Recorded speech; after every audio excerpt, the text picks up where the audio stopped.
Welcome to the Genius Factory. Enjoy the video.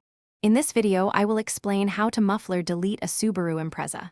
Before you begin, it's crucial to prepare your workspace and gather all necessary tools, such as wrenches, a jack, and jack stands. Safety is paramount, so ensure your vehicle is securely supported on a level surface.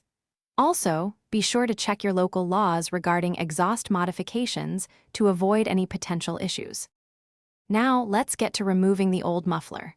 First, safely elevate your Impreza using a jack and secure it with sturdy jack stands. Next, you'll find two bolts, typically 14 millimeters, connecting the muffler to the rest of the exhaust system. After unbolting these, lubricate the 2 or 3 rubber hangers with a spray like WD-40, then carefully slide them off. With the old muffler removed, it's time to install your new delete pipe. Begin by thoroughly cleaning the connection points on your existing exhaust to ensure a tight seal. Carefully align the new muffler delete pipe, which often features 2-inch piping, with the factory mid-pipe. Then, secure it firmly using new bolts, nuts, and a fresh exhaust gasket for a leak-free connection.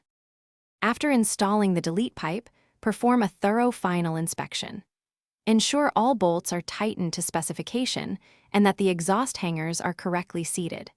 Start your Subaru and listen for any potential exhaust leaks. You'll notice a significantly louder exhaust note, often described as a distinct Subaru rumble, though some highway drone at 70 to 80 miles per hour is possible. Thanks for watching. If you found this helpful, don't forget to like and subscribe.